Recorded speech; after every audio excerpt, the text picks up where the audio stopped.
All right, we're live. Perfect. And will I be able to see people? Let me go to maybe participants. You're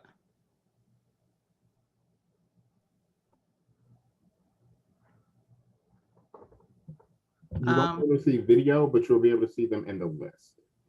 Oh, gotcha. Okay. All right. So good evening, everyone. And thank you for joining us tonight. Just a couple of housekeeping issues, and I'll probably just kind of talk about a few things and just give people time to join. And when we get to a critical mass, I'll jump in.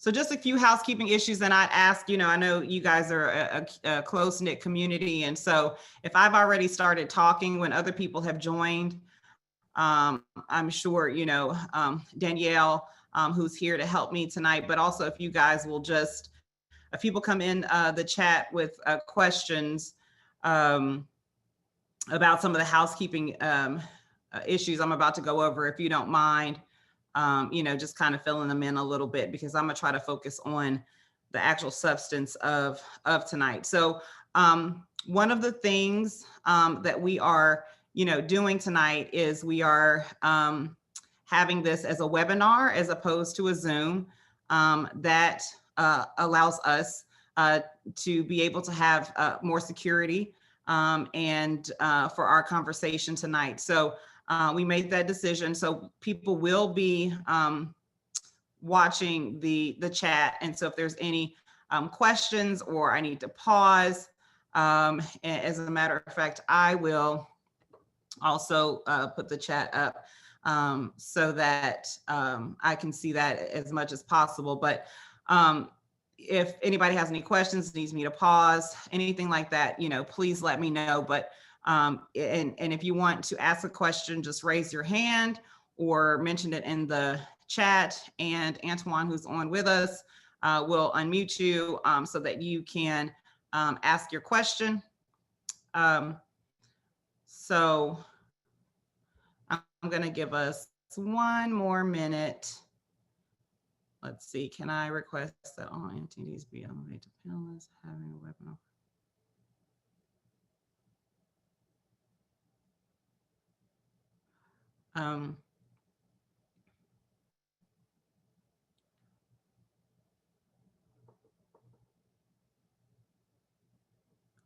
Okay, so council member, and I apologize, this is you guys' Zoom webinar format. I'm not familiar with it, but it seems like what you're saying is that folks can't chime in, and that raising the hand you feel like might impede communication.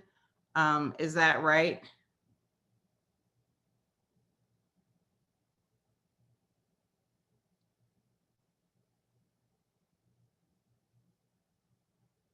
Okay, I'm not seeing a response in the chat, so I'm gonna move forward. And if at any point it is impeding the conversation, if we're not able to unmute you in a timely fashion, then throw it in the chat. Let us know. We're going to be flexible, because this tonight is about you. So good evening, everyone. We are here tonight to talk about Cheverly's use of force policy that has been crafted based upon best practices. A little bit about the process. So I crafted this policy based on best practices, as well as integrated a Lexapol policy that had been purchased by the police department to ensure that there is updates as far as a constitutional law in the future. So we wanted to make sure to keep the ability to do that. So it is an integration of two policies that has been put before you. It's been posted for people to take a look at and to ask questions. This is one of the methodologies that we put together to ask those questions. We've also provided my email address, which we'll do again this evening. so that you can send me emails or send it to a variety of people who were not able to make it tonight to ask me questions or to submit input. And I have had several people reach out to me, and I really appreciate the engagement that I've gotten so far, even through email. So some folks have had a chance to review the policy. Oh, I'm sorry, I wanted to finish the process. So after tonight, the policy will remain up until early March. And so you can continue to comment. After that, I will take all of the comments that I have been able to put together, and I will coalesce those, and then I will meet with the community, with the police advisory board, and they will review a final draft, and then I'll present a final draft to the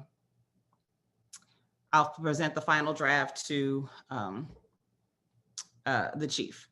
So I am going to ask Danielle to put up the PowerPoint for tonight. I am not going to go, PCAP, thank you. I'm not going to go line by line as far as the policy goes tonight. That probably won't be effective. What I'm going to do is I am going to go through some highlights, and again, if there's any questions that you have as I move through this, please feel free to raise your hand and stop me at any time. So Danielle, if you'll go to the first slide. All right, so the first part of the policy is the definitions. And so it goes through definitions of chokehold, neck hold, carotid restraint, deadly force, lethal force, de-escalation techniques, de minimis force, feasible, imminent threat, less lethal force, physical force, reasonable, necessary, and proportional, recovery position, serious physical injury, transitory pain, totality of circumstances, types of resistance, passive resistance, active resistance, type of aggression, active aggression, aggravated aggression, use of force, level 1 force, level 2 force, level 3 force. So again, I know we have a mixture of folks who have read the policy and those who have not. I'll pause right now and ask on those definitions if there are any questions.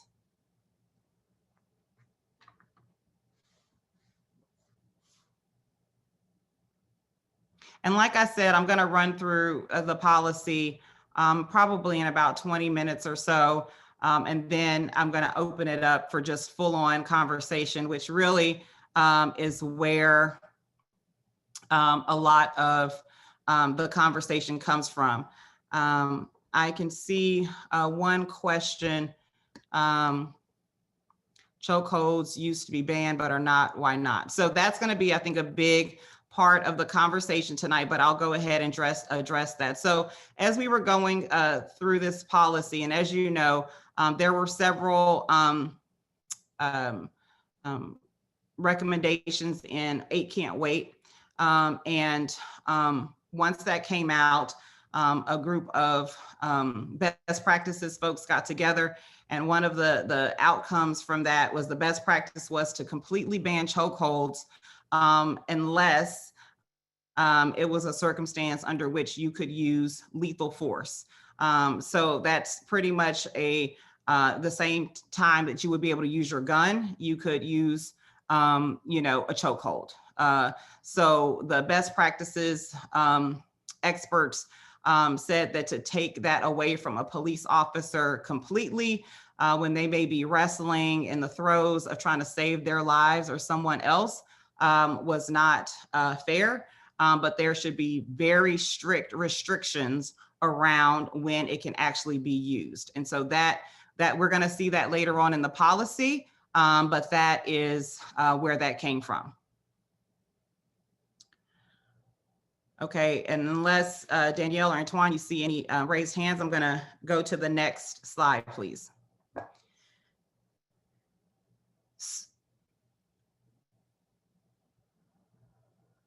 So this next slide, I think it's important for us to pause here because we're gonna go over quite a bit in this policy, but these core principles really are the overarching principles that should guide every police officer that works for Cheverly. The first one is the sanctity of human life. And what I mean by that is whatever decision that is being made by a Cheverly police officer, the first and guiding principle is you are there to protect the sanctity of not only your life and your fellow officers' lives, but all of the citizens around you. Even someone who is accused or suspected of criminal behavior, even the most heinous of criminal behavior, you are supposed to attempt to respect at all times the sanctity of life. Along with that, the value and worth of all persons. Another phrase that you'll hear a lot of tonight: reasonable, necessary, and proportional use of force. You don't just get to use force whenever you feel like it. There is a way to analyze whether that is the correct response or not.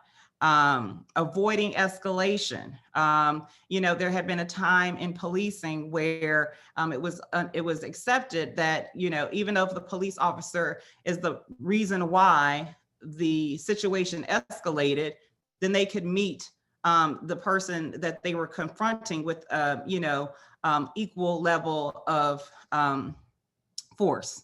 That's not fair. At all times, a police officer should be trying to de-escalate a situation so that we can avoid having to use force if possible. Assessment and modulation. Again, this is a concept you'll see throughout the policy, but the idea here is that, and this turns away from a very old concept that's been used in policing for a long time called a use of force continuum. And that use of force continuum basically said you can start here at force, and then if someone escalates, you escalate, and then you continue to escalate. There really was no space to then bring it back down or to go up, down, up, down. And what I mean by that is you pull up on a scene and somebody has a gun. Okay, right away, you could be at the highest level of use of force if necessary. But if you ask the person to put down their gun, and they're starting to put down their gun, and that gun is, in a place that an officer feels safe that a person cannot get to it, then you de-escalate your force. You don't continue to act as though that person has the gun in their hand. So this is a change that's happened in the past couple of years, such that you can modulate your use of force. Retaliatory force is forbidden.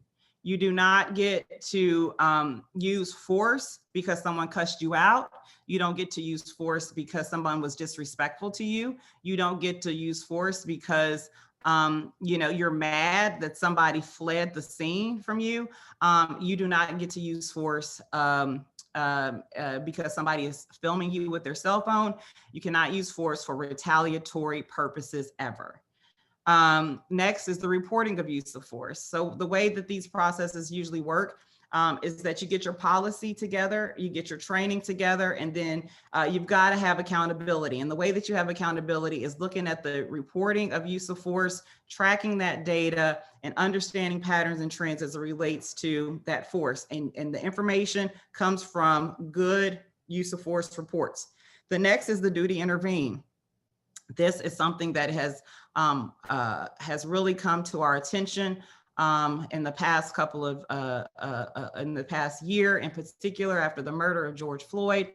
So basically this concept is you cannot stand around and watch your fellow officer use excessive force. You have an absolute duty to intervene. And on the flip side of that, the police department and the city has the duty to protect a person who, does intervene. As we know, police departments are operated on paramilitary type frameworks, which means you're supposed to listen to and follow your commanding officer. But if your commanding officer is the one using excessive force, then we should protect officers that intervene to protect and save our citizens.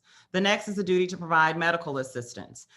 If a police officer uses force, even if it is legitimate force, then you must provide medical assistance to folks who say they need it or that look like they need it. And the last piece is accountability. I can tell you, I can write you the most beautiful best practices policy ever and get you state-of-the-art training. But if you do not hold police officers accountable to the policy and to the training, then all of this is for naught. I will pause there. Are there any questions on that slide? And again, I'll go through all of this and you can ask as many questions at the end, but if you want to ask a question specifically right now, okay, I don't see any. All right, moving to the next slide, please. So we've talked about the duty to intercede and report. So we've talked about the duty to intercede. The part we didn't talk about is that you have then the absolute duty to report that intervention. Next slide. So use of force, we've talked about this a little bit, but basically this slide talks about that an officer shall use only the amount of force that is reasonably appears necessary given the facts and circumstances perceived by the officer at the time of the event to accomplish a legitimate law enforcement purpose. That idea of a legitimate law enforcement purpose is very important, and I have a feeling we'll have some questions that relates to that. The other portions of this slide, talk about the reasonableness of the decision to use of force, and we'll talk about that a little bit more in the next couple of slides. Can we move to the next slide, please? So two ways I see the question here.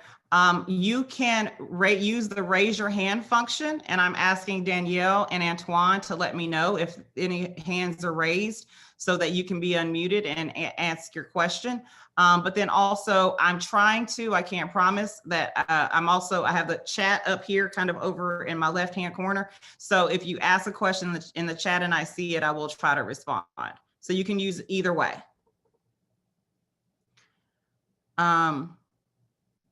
Okay, go to the next slide, please. You're welcome. So the factors used to determine the reasonableness of force. There was a 1989, I believe, Supreme Court case that came down that talked about what reasonableness was. In the most recent years, what's been talked about amongst best practice practitioners is that policy really didn't give officers very much instruction on what was reasonable. So there's been best practice that have been put together and additional case law that have come up with things to consider reasonableness. So I'm going to go through these because I've had some conversations with folks and this has been come up quite a bit. So the first one is immediacy and severity of the threat to officers or others. The conduct of the individual being confronted as reasonably perceived by the officer at the time. Officers' subject factors, age, size, relative strength, skill level, injury sustained, level of exhaustion or fatigue, the number of officers available versus subjects. Also, the effects of suspected drug use or alcohol use, the individual's mental state or capacity, the individual's ability to understand and comply with officers' commands, proximity of weapons or dangerous improvised devices, the degree to which the individual has been effectively restrained or his or her ability to resist despite the being restrained. Next slide, please. The availability of other reasonable and feasible options and their possible effectiveness. Seriousness of the suspected offense or reason for contact with the individual. Training experience of the officer, potential for injuries to officers, whether the individual appears to be resisting, attempting to evade arrest by flight, or is attacking the officer, the risk and reasonably foreseeable consequences of escape, the apparent need for immediate control of the individual or a prompt resolution of the situation, whether the conduct of the individual being confronted no longer reasonably appears to pose an imminent threat to the officer or others, prior contact with the individual or awareness of any propensity for violence, and other exigent circumstances. So as you can see, this is quite a long list. And this is the reason why training is so important, and scenario-based training is very important, because it's one thing to see these words on a slide. It's a whole nother thing to pull up to a situation and have to think about all these things at one time. So training in that regard is very, very important. I'm going to pause there. Are there any questions?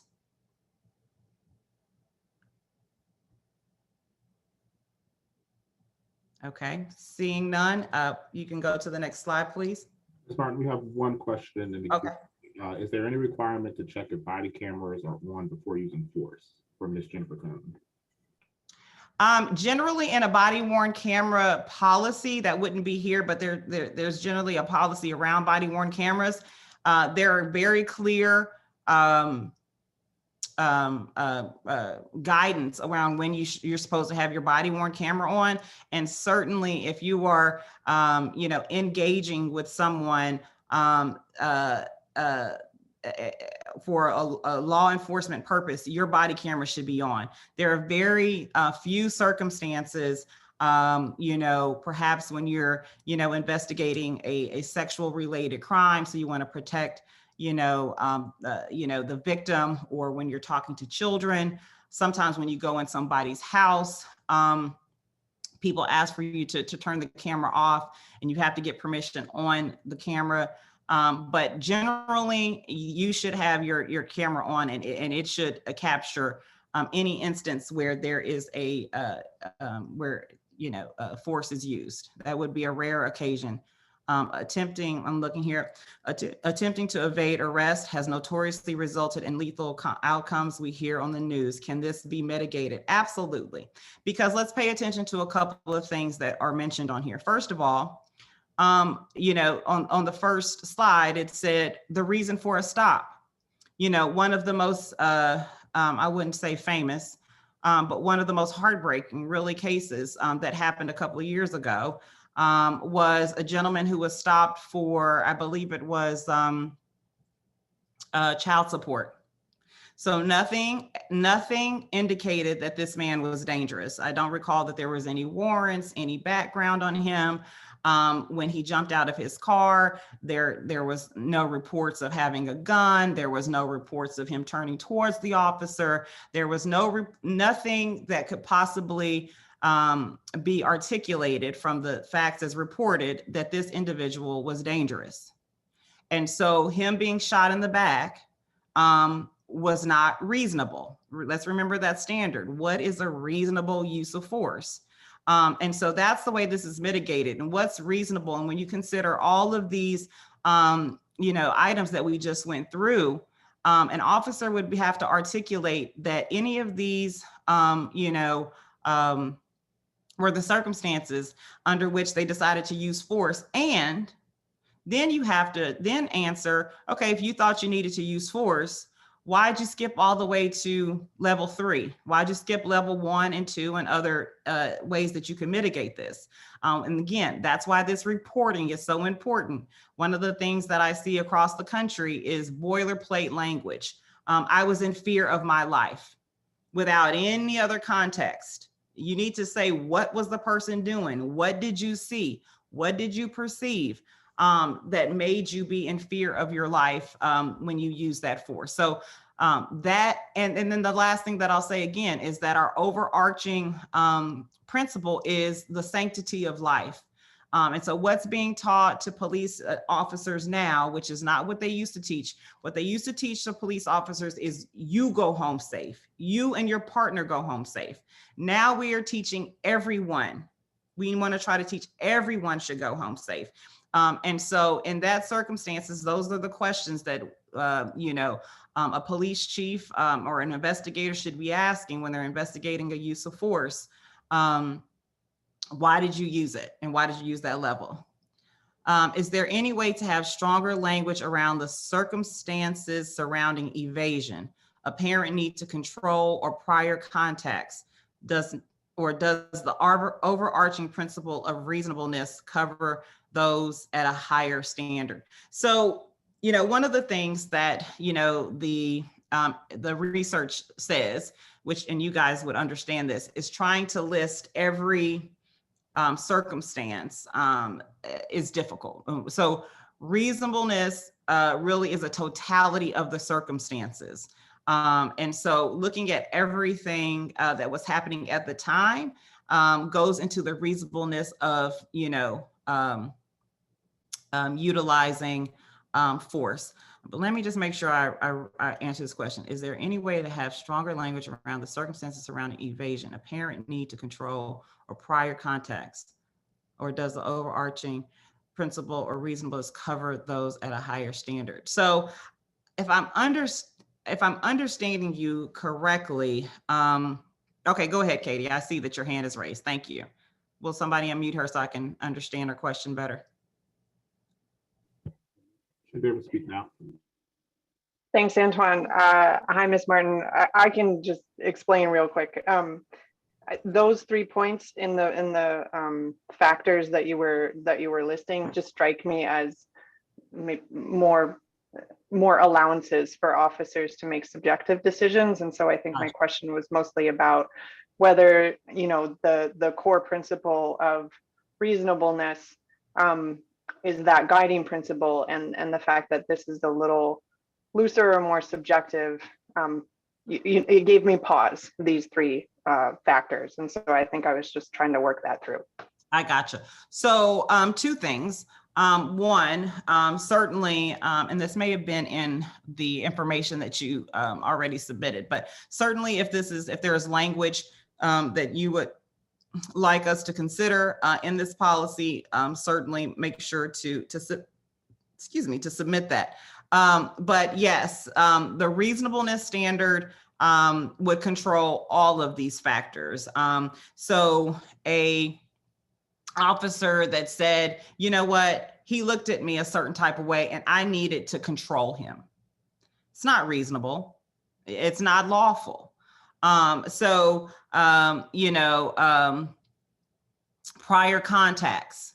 Okay. So if you've had prior contacts with this individual and every time they were arrested for gun possession, that's one thing to look at it, and that's a totality of a circumstance. If every time you have approached this person is for truancy, and you decide that in order to control them you need to pull your gun out, it's not reasonable. So yes, the reasonableness standard would control the way that each one of these items are looked at. Oh. Okay, perfect. Thank you. All right, so I'm going to move on to the next slide. Less lethal uses of force. These portions of a use of force policy are usually not paid too much attention to, but certainly what we've seen, with the protests across the nation, and tear gas and less lethal methods being used. This is certainly something that is on the minds of a lot of citizens. And so we do address less lethal tools in this policy, but you also have individual policies that address each one of those less lethal uses of force as well. Next one is chokeholds. I did talk about that earlier, and that the standard, we put the only if lethal force is allowed. But I'll pause here to see if there's any more questions as it relates to chokeholds.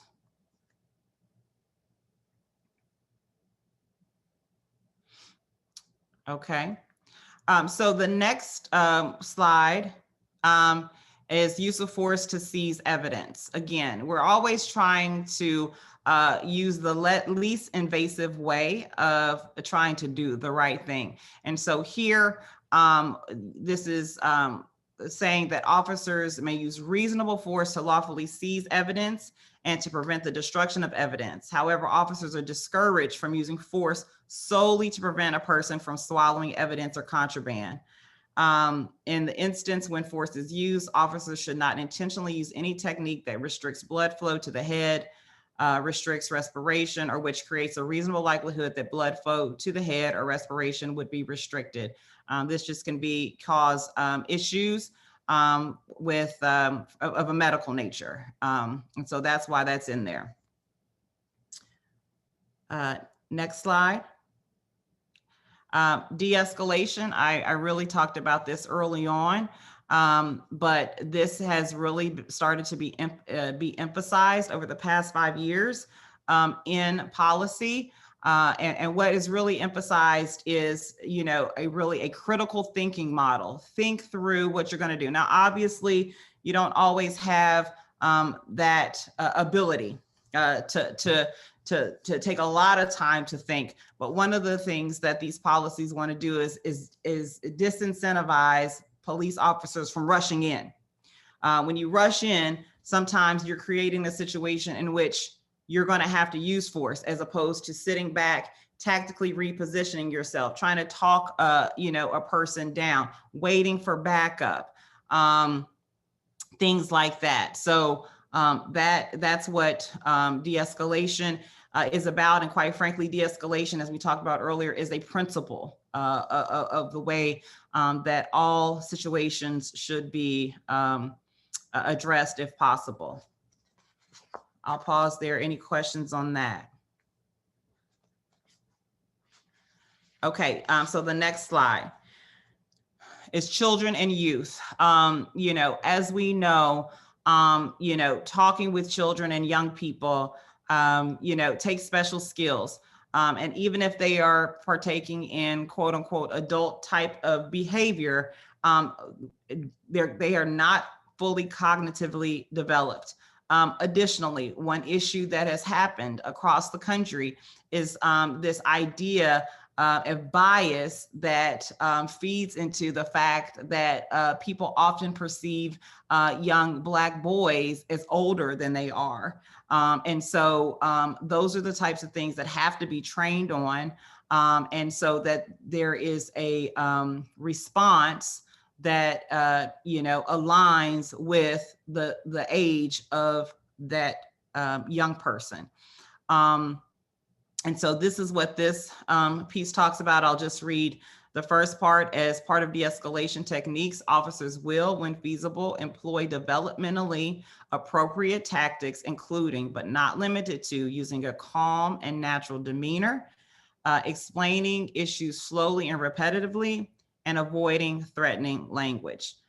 Quite frankly, that should be used in every situation, but we definitely want to pay significant attention when we're dealing with youth. Any questions about that? Okay, next slide, please. The next slide talks about prohibited force. So one of those prohibitions is officers using force against people solely engaged in First Amendment protected activities. People have the right to protest and yell and say all sorts of things. those who are filming police officers, to punish persons for fleeing, resisting arrest, or assaulting an officer, or for any other reason related to protected rights. We have chokehold here again to emphasize that it is prohibited except for in very limited circumstances. You also are not able to use force against someone who has verbally confronted you only.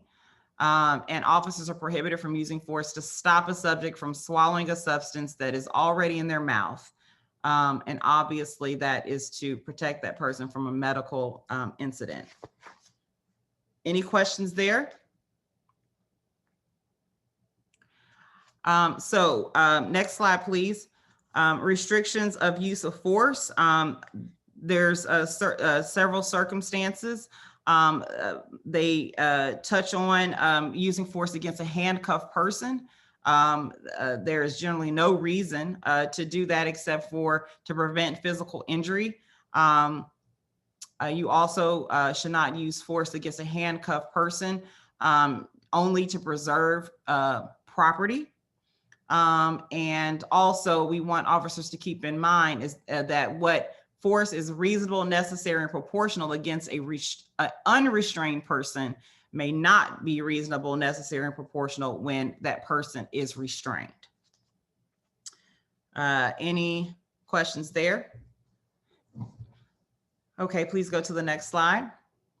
So the next slide, reasonable, necessary, and proportional. This really is the part of the policy that controls the mentality and the thought behind the use of force. So I will spend some time reading this. An officer shall use only the force objectively reasonable, necessary, and proportional to effectively bring an incident or person under control while protecting the life and safety of all persons to achieve a lawful law enforcement objective. Second, the force used must comply with the provisions of this policy, which has higher standards than and encompass the laws of the state of Maryland, federal law, and the United States Constitution. Third, when reasonable, officers should announce that force will be utilized prior to the application of such force. What are examples of legitimate lawful enforcement? So a person, calls for a burglary, and the officer shows up at someone's house and the person is inside their house. I mean, it's the person, you have a reasonable suspicion that a person has indulged in criminal behavior. So that's really what that is. Okay. What about de-escalation with people who may be suffering from mental health issues? Absolutely, especially in schools, but everywhere. Recognizing and dealing with mental issues takes a lot of skill. Can officers training do enough, or do they have options if faced with difficult situations? That is absolutely a critical piece. When we were going through the list of reasonableness, one of the ideas was that you have got to try to take into consideration whether a person is in a mental or behavioral health crisis. There is specific training that is done. It's called CIT training for police officers. I'd have to ask the chief if that happens in Cheverly. But it has become standard for that training to happen. And actually, let me back up. So there's two levels of training. There is training that's done in service, so that any officer that comes into contact with a person suffering from a mental behavioral health crisis or under the influence of drugs or alcohol can have some sort of idea of how to respond. Then there are other officers that take what's called CIT training. It's an additional 40 hours of training. And those folks, sometimes are dispatched to the scene to take care of individuals. There's also something that is becoming more and more popular It's a co-responder model where you have a police officer and a professional mental health person respond, so that person hopefully will get the services they need, as opposed to going to a jail where they will not get the services that they need most of the time. And then the last piece of that is, this idea right now of reimagining public safety. And while that conversation, as it's had in the media, is very divisive, the truth of the matter is, if you ask police officers, they would prefer not to respond to those type of situations. They would prefer a person who, has the clinical training, who has the academic background to show up and help folks in those critical moments. And so there's a lot of conversations going on across the nation, and maybe even there in Cheverly, around how to reimagine policing so that in only a very small amount of circumstances that the police are actually called to the scene, and it really is someone else that's there. One of the really popular models that people are looking at right now is Cahoots, I think is out of Oregon. Karen, I hope that answered your question. Thank you. So the next, let's go to the next slide, please. Deadly force applications. Let's see here. I won't read this whole thing to you. I will definitely want to get through this so I can make sure that everybody has a chance to ask questions at the end. So deadly force applications, I'll read the second part here.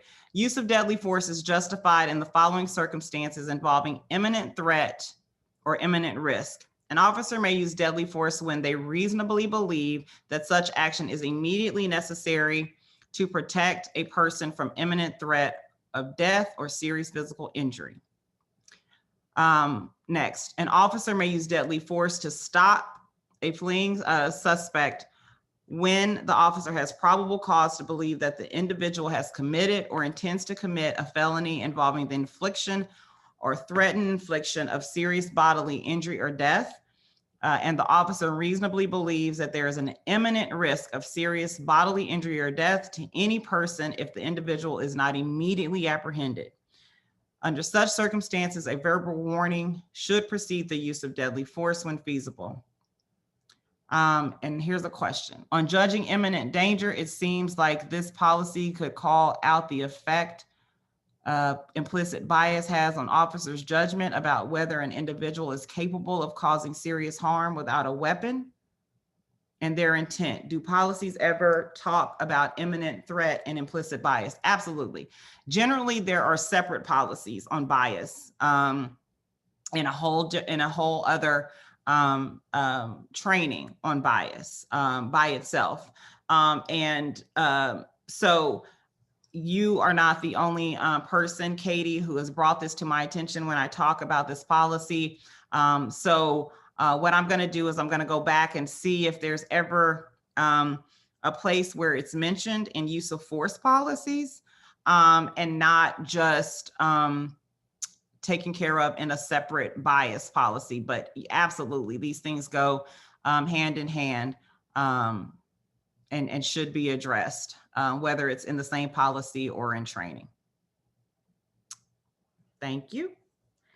Okay, so the next slide, please.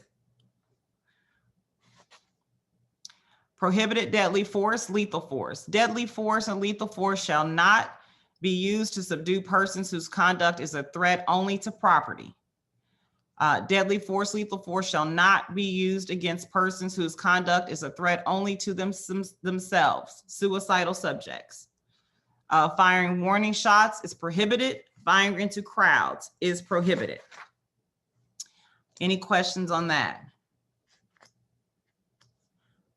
Okay, next slide, please. So we've now moved from the policy portion to, well, we're still in the policy, but the part of the policy now to training. Excuse me, not training, reporting of use of force. And again, like I said, this is very important because this is the way that you evaluate whether people are following policy or not, or if there's a pattern or practice of behavior that you need to correct, either through training or discipline, or overall culture change at the police department.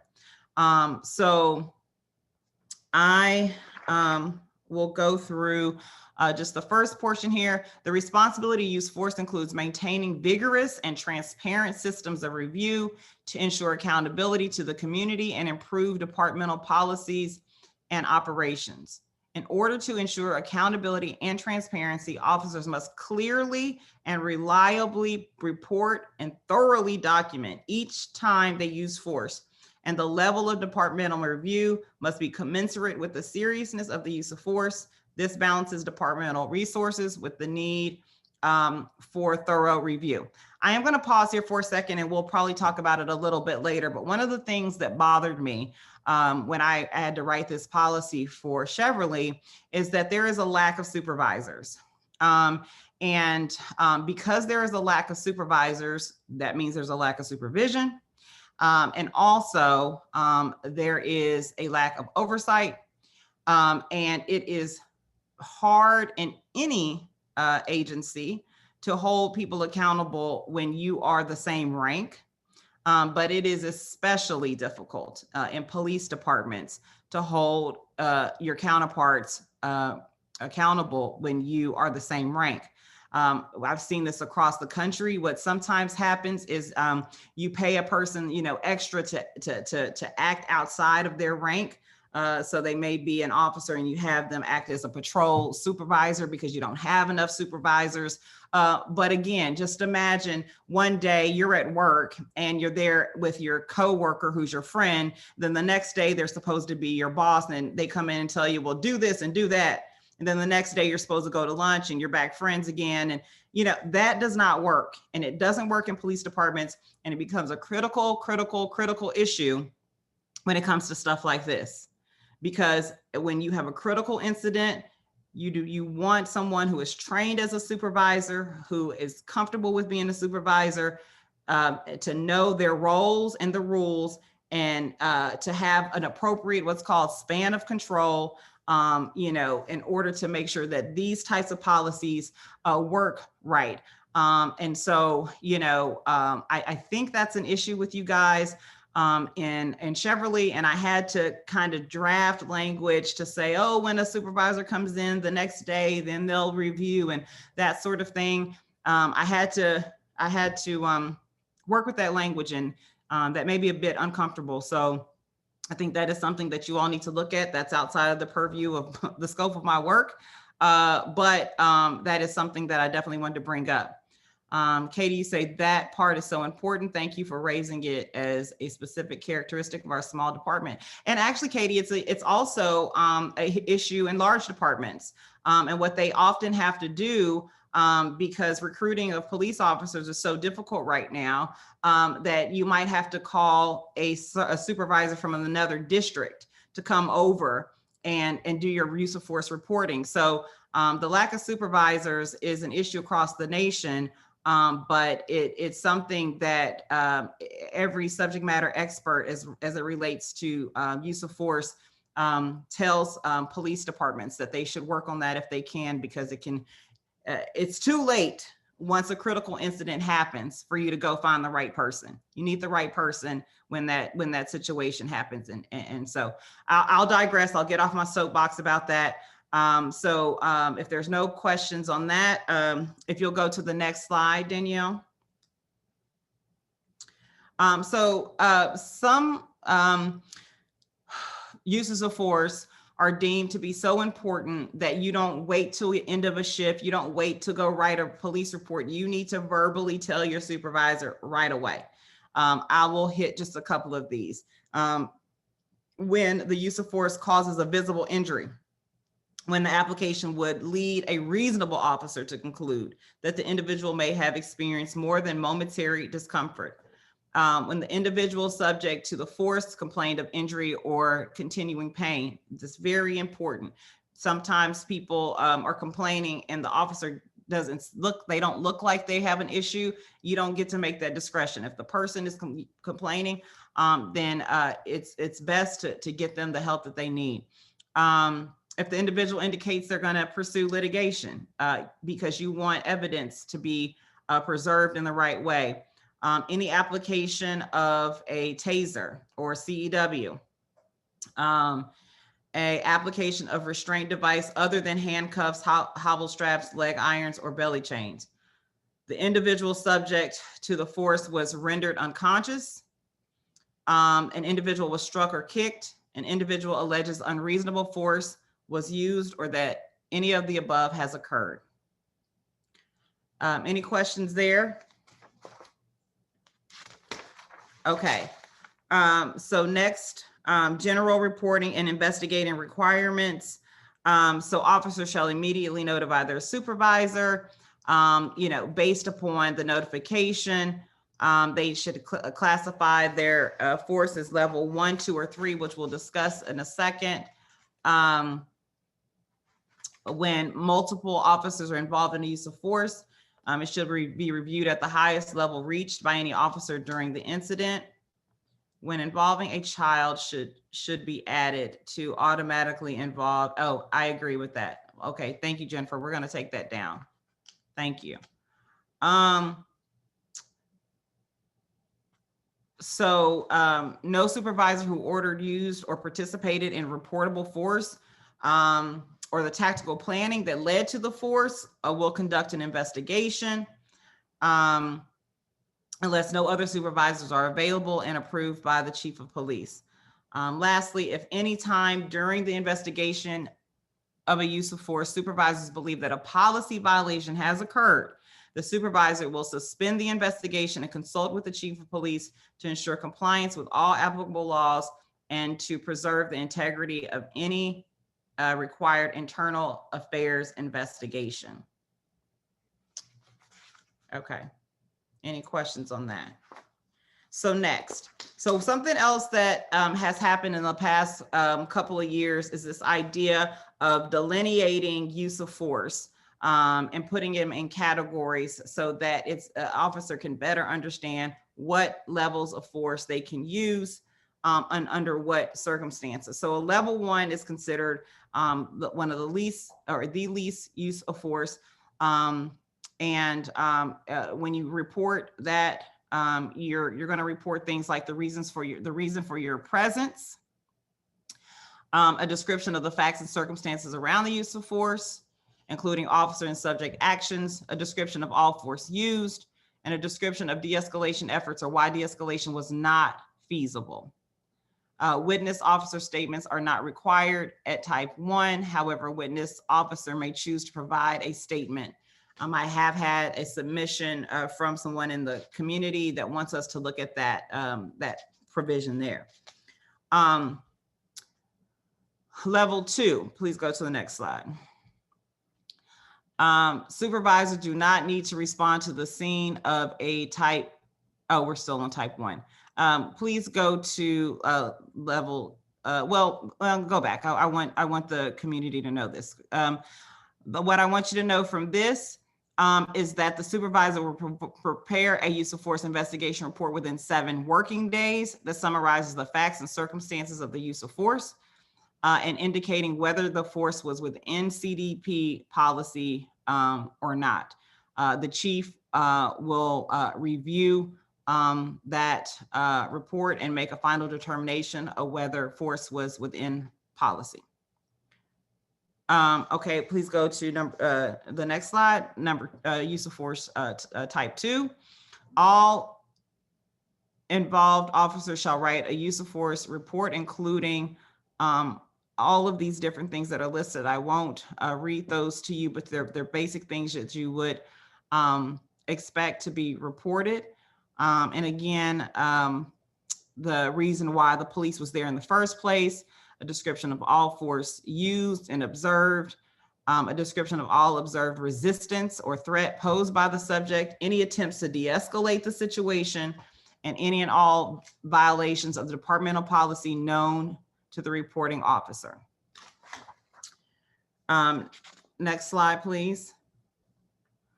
Again, the supervisor shall, and this is the language specifically I had to play with. If there is a supervisor available on the shift, I can tell you right now, you should never have a police department where officers don't have a supervisor on their shift. If you don't have enough supervisors in Cheverly, then I really hope you take this up as a serious issue to look at. Again, I really didn't like writing that language there, but I also couldn't put the department in a situation.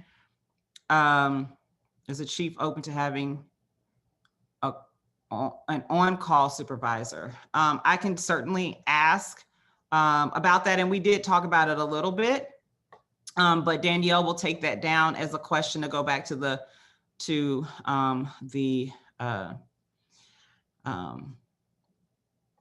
go back to the chief to talk about. If there is a supervisor available on the shift, the supervisors will respond to the scene of a type 2 use of force to ensure that any injured parties have been examined and treated, and thoroughly investigate the facts and circumstances surrounding the use of force. They will attempt to identify and interview witnesses. They will also gather evidence, cell phone video, things of that nature, and they will attempt to conduct a recorded interview. Next slide, please.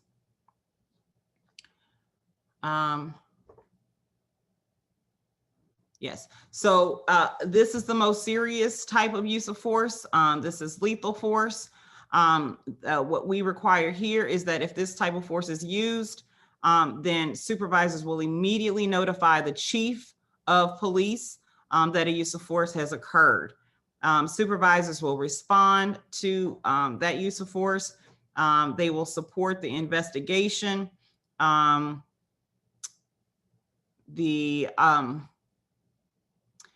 Let's see, I'm skipping through here so we can get to questions. As requested by investigators, or if investigator support is not available, supervisors will gather any available evidence at the scene if the person is willing to share. Next slide, please.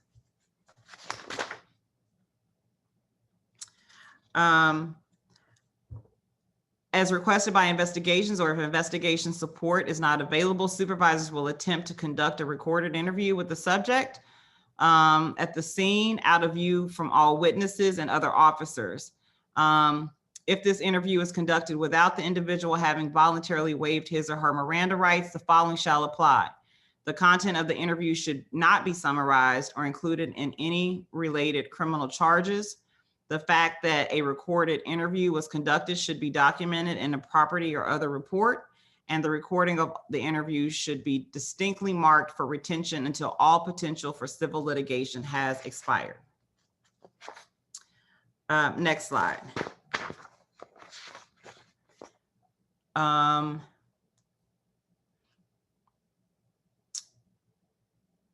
Okay, so what's important here is that you treat this almost like a criminal investigation. I mean, you want to get every piece of evidence you possibly have, photographs, everything, photographs of the injury, all those sorts of things, body worn camera, and then the investigation section will review all of the evidence and prepare a use of force investigation report within 30 working days that summarizes the facts and circumstances of the use of force, and indicating whether the force was within CDB policy. The supervisor will send the use of force investigation to the chief for final review. Next slide. Again, medical considerations, we've talked about this before, but police officers have an absolute affirmative duty to provide life-saving medical help, either themselves or to call someone on scene. Training is the next slide, please. Again, I've mentioned that this training is very, very important. Scenario-based training, going through and taking your time to make sure this training is done right. I've already received some feedback on the wording of periodic training to make that more clear about how often this training will happen. I have, had some conversations with the folks who hold the purse strings in Cheverly and said, if this training that needs to happen, that we need to make sure that it is funded to the level that it needs to be. This is not the type of training you want to skimp on. So we will work on that language as well. And guidelines regarding vulnerable populations, including but not limited to children, elderly, pregnant persons, and individual with physical, mental, or intellectual disabilities. There will be specific training on that, as well as de-escalation tactics, including alternatives to using force. This question I see is there any oversight outside of CPD that reviews the entire department's use of force reporting and related outcomes on a periodic basis? So go to the next slide, please. So to answer that question, I believe in Cheverly, when there is a serious use of force, a level 3 use of force, I do believe that there may be assistance from another jurisdiction. I'm sure somebody will correct me if I am wrong. But also, to answer your question, here is on this next slide, the Committee on Use of Force. So what is to happen is that there should be an annual committee on use of force to discuss trends, facts, and circumstances around the use of force by Cheverly Police Department. To your specific question, most of the folks that are on this committee are internal, but there is one outside person that's on here. Is a qualified use of force consultant, and there will also be a civilian employee. So there are certainly models of oversight. I don't know that Cheverly has ever considered those as necessary, but for now, as far as this, okay, so the resolution for Black Lives Matter also installed a community board, but the specifics, I think, are being worked out. So there's a lot of research, if you will, on different methodologies for civilian oversight. One resource that you might want to look at is NACOLE, NACOLE. I'm going to forget exactly what it stands for, but it's a nonprofit that focuses on police oversight models. So that could be helpful as you guys look to put some meat on the bones of the Black Lives Matter resolution. And then lastly, this will go to your question as well a little bit. The department will prepare an annual use of force. Danielle, can you go to the next slide, please?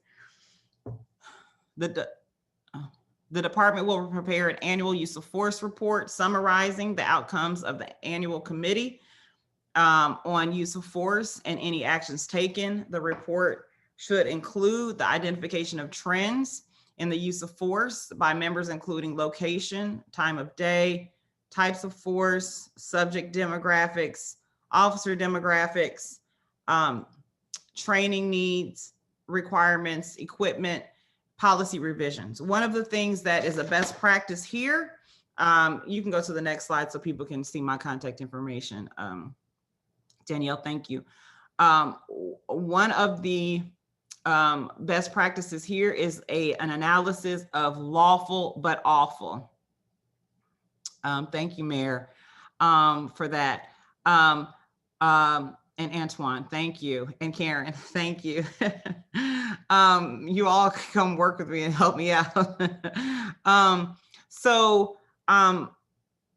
The one thing that I would say when you're doing the annual review and with the committee, and we may add language as it relates to this, but there is a concept of lawful but awful, such that under the circumstances, under the law, the police officer was in their rights to use the use of force. But based upon Cheverly's principles, core principles, the things that they expect how their officers should be responding, it was lawful, but it was still awful. And so there could be policy changes, training changes, things like that, such that you're going above and beyond just the constitutional floor as it relates to your use of force. So I apologize. That was so much to run through in a very short amount of time, but I didn't want to assume that everybody read the policy or understood every provision of it. This is my email here that's on the screen. You can feel free to use it at any time.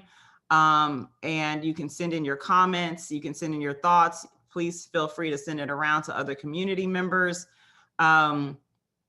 But right now I'll open it up for any questions that anybody has that they didn't get to ask during the presentation.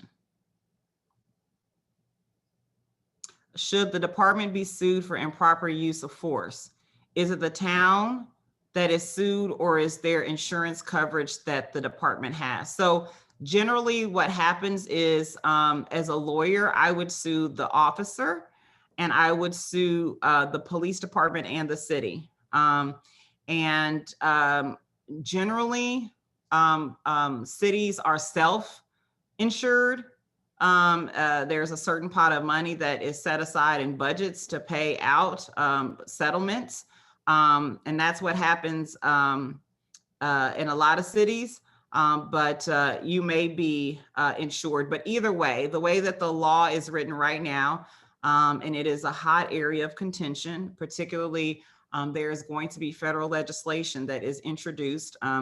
Former Senator, now Vice President Kamala Harris, and Senator Booker introduced legislation last year related to qualified immunity, which is the immunity that is provided to police officers and city officials under certain circumstances.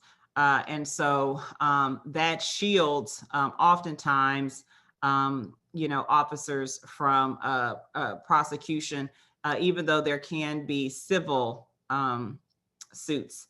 So to answer your question, you can be sued, but depending on the circumstances, what is actually paid, is really up to the law.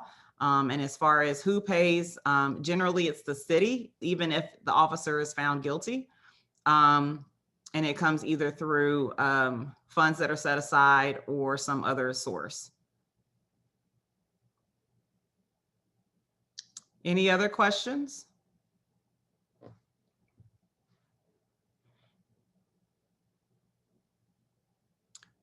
And do you all see any hands up? No hands. No hands. Okay. What about Maryland police reform in the 2021 session? It is hot going on right now. I have Danielle tracking that for me right now. And, one of the hottest pieces right now is that there are folks that are trying to repeal the Law Enforcement Officer Bill of Rights. Maryland has one of the strongest, and I think it actually was the first Law Enforcement Officer Bill of Rights. So folks are trying to repeal that. And there are arguments for and against. One of the arguments against it is it's already hard to recruit police officers under these environments of defund the police and all these things. And so to repeal that would cause problems in recruitment, and violent crime continues to rise across the country and in Maryland as well. So that's an issue that folks are pushing for. Tracking of use of force and reporting out of use of force is not only something that is in legislation federally, but also locally. And so there is quite a bit on the agenda right now around police reform. I will say that the murder of George Floyd did bring a lot of people to the table, and there's more agreement, at least before session, than I ever saw before. So there's definitely going to be something that comes out this session. So I would keep a lookout on it. And I mean, actually pretty soon, and the session will be ending before we know it. I just truly appreciate the work that has been put into this policy. I think it's very important to have this level of detail in policy to support transparency and accountability. Thank you, Katie. I appreciate that. And I appreciate you guys. You know, I had a choice, obviously, whether I was going to come and work for Cheverly or not. And I came for two reasons. First of all, I believe your chief actually wants to try to do the best thing. And, you know, and I needed to feel that before I actually dedicated the time to this project. And then also, I saw that you guys cared. I saw that it mattered to you, that you were going to put in the time and the effort to show up, you know, and ask good questions. And so, you know, I appreciate, you know, you guys caring enough to show up, because these processes literally mean nothing without the community. This is your police department. This is your policy. Your taxpayers pay the salary. You have every right to have high expectations of what the service is that comes out of your police department. And this is a great way to try to achieve that. So I appreciate you guys.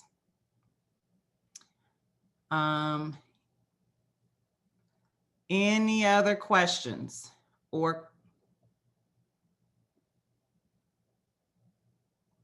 I feel bad. I don't want to cut anybody off, but if I don't see any.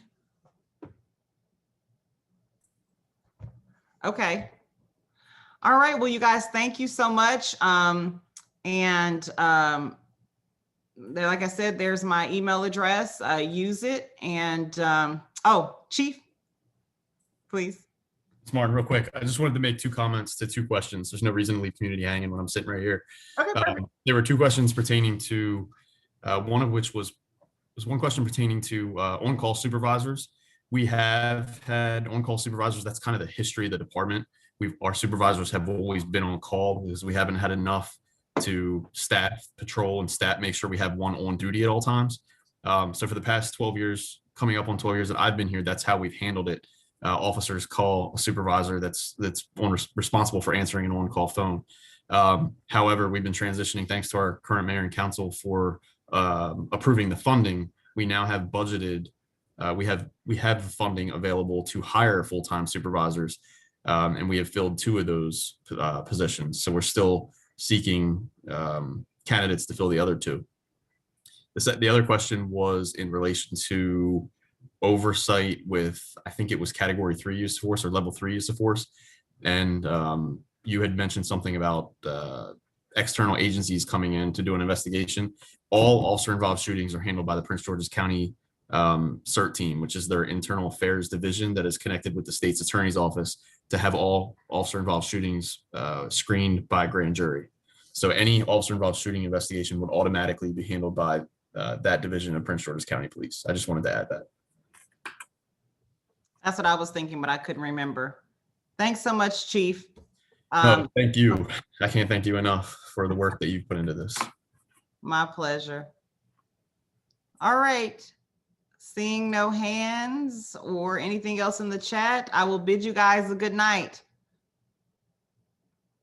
Bye-bye.